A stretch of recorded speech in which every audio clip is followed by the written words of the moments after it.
देखिए, रूस से आज भारत का एक पुराना दोस्त दिल्ली आ रहा है। दोस्ती की नई कहानी लिखने ये दोस्त दिल्ली आ रहा है और हम बात कर रहे हैं रूस के राष्ट्रपति व्लादिमीर पुतिन की, जो भारत रूस शिखर बैठक के लिए आज भारत आ रहे हैं। पुतिन के इस दौरे पर देश और दुनिया की नजर है।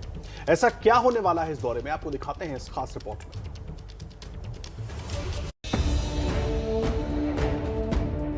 भारत और रूस की दोस्ती आज परवान चढ़ने वाली है। राष्ट्रपति व्लादिमीर पुतिन आज दिल्ली आ रहे हैं। दोनों देशों की दशकों पुरानी दोस्ती को और मजबूत करने कोरोना संकट की वजह से पुतिन का ये भारत दौरा बेहद छोटा रखा गया है, महज कुछ घंटों का। लेकिन इसका असर न सिर्फ दोनों देशों के संबंधों पर होगा, बल्कि इससे दुनिया को भी बड़ा संदेश जाएगा। उच्च पदस्थ सूत्रों के मुताबिक रूसी राष्ट्रपति पुतिन दोपहर बाद दिल्ली पहुंचेंगे और महज 6-7 घंटे के लिए भारत में होंगे। इस दौरान दोनों मुल्कों के बीच कई स्तर पर बातचीत होगी। पहले दोनों देशों के विदेश और रक्षा मंत्रियों के बीच 2+2 वार्ता होगी। इसके बाद शाम 5:30 बजे दिल्ली के हैदराबाद हाउस में राष्ट्रपति पुतिन प्रधानमंत्री मोदी के साथ 21वें भारत रूस वार्षिक शिखर सम्मेलन में हिस्सा लेंगे। सुरक्षा कारणों से राष्ट्रपति पुतिन के भारत पहुंचने के समय का खुलासा नहीं किया गया है, लेकिन अनुमान के मुताबिक रूसी राष्ट्रपति दोपहर 2 बजे भारत पहुंचेंगे और रात 9:30 बजे अपने वतन वापस लौट जाएंगे।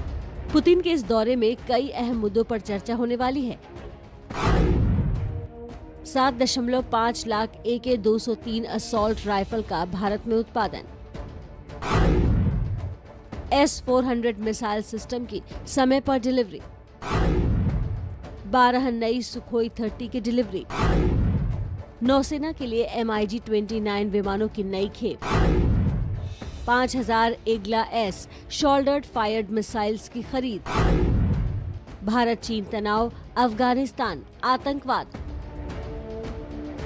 और द्विपक्षीय व्यापार का मुद्दा प्रमुख है। रूस खनिजों से भरपूर अपने सुदूर पूर्व के इलाके को विकसित करना चाहता है। इसके लिए उसे भारत की मदद की भी दरकार है। यही वजह है कि 2 साल पहले रूस ने एक शिखर बैठक का आयोजन किया था, जिसमें विशेष आमंत्रित के तौर पर भारत के प्रधानमंत्री नरेंद्र मोदी को भी बुलाया गया था। इतना ही नहीं, अंतर्राष्ट्रीय कनेक्टिविटी के लिए रूस international north south trade corridor की परियोजना को भी आगे बढ़ा रहा है। भारत के लिए INSTC की यह परियोजना चीन के BRI का एक बेहतर विकल्प हो सकता है। यही वजह है कि भारत ने ईरान में बनाए चाबार बंदरगाह को भी रूस के प्रोत्साहित इस INSTC परियोजना से जोड़ने का फैसला किया है। आपको बता दें कि भारत ने फरवरी 2019 में इंटर गवर्नमेंट एग्रीमेंट के तहत रूस के सामने 7.5 लाख AK-203 असॉल्ट राइफल खरीदने का प्रस्ताव रखा था। ये rifles make in India program के तहत भारत में ही बनाई जानी है, लेकिन ट्रांसफर ऑफ टेक्नोलॉजी समेत कई दूसरे मुद्दों की वजह से अब तक अमेठी के कारखाने में राइफल्स का उत्पादन शुरू नहीं हो पाया था। हाल ही में तमाम दिक्कतों को दूर करते हुए सुरक्षा मामलों की कैबिनेट कमेटी ने 5,000 करोड़ रुपए की इस डील को मंजूरी दे दी और आज रूस के साथ इस समझौते पर औपचारिक मुहर लग जाएगी। पीएम मोदी और पुतिन के बीच बातचीत में S-400 मिसाइल सिस्टम के वक्त पर डिलीवरी और इसकी तैनाती पर भी चर्चा हो सकती है। 400 किलोमीटर तक किसी भी एरियल टारगेट को मार गिराने वाला ये missile air defence system Bharat के लिए बेहद अहम है। भारत ने 2018 में रूस के साथ इस सिस्टम की 5 बैटरी को खरीदने का सौदा किया था। पुतिन के दौरे से पहले इसकी डिलीवरी भी शुरू हो गई, लेकिन इस सौदे से अमेरिका और चीन दोनों नाराज हैं। चीन इसलिए नाराज है क्योंकि यही रूसी एयर डिफेंस सिस्टम उसने LAC के पास तैनात कर रखे हैं और चीनी सेना नहीं चाहती कि भारत भी उसकी बराबरी करे। इंडिया और चाइना के रिलेशन आज बहुत अच्छे नहीं हैं, जबकि रशिया के लिए दोनों ही उसके स्ट्रेटेजिक पार्टनर्स हैं। तो रशिया बेसिकली ये चाहता है कि किस तरह से इन दोनों देशों के बीच में सुलह हो जाए और किस तरह का एक नॉर्मलसी आ जाए। मुश्किल है, लेकिन वो जरूर होगा, क्योंकि हमारा नेशनल इंटरेस्ट अलग है। चाइना की हेजेमनी एटीट्यूड जो है, एग्रेसिव बिहेवियर है, वो चलता रहेगा उसको, और उसको बैलेंस करने के लिए भी मैं समझता हूँ कि रूस की भारत मैत्री बहुत आवश्यक है। वहीं अमेरिका इस मिसाइल सिस्टम को अपने लिए खतरा मानता है। उसने S-400 खरीदने पर तुर्की समेत कई देशों पर प्रतिबंध भी लगाए हैं।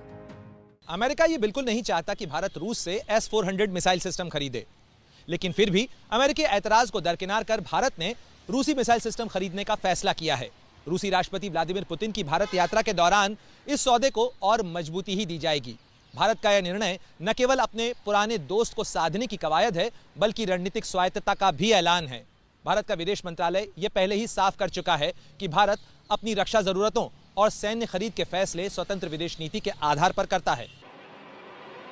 जानकार मानते हैं कि राष्ट्रपति पुतिन इस दौरे में भारत के सामने 5वीं पीढ़ी के स्टेल्थ फाइटर जेट चेकमेट की बिक्री का भी प्रस्ताव रख सकते हैं, जिसे हाल ही में अनवील किया गया है।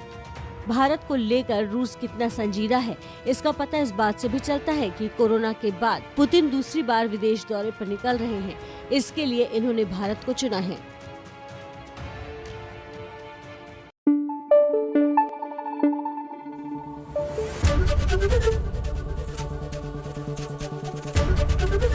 एबीपी न्यूज आपको रखे आगे।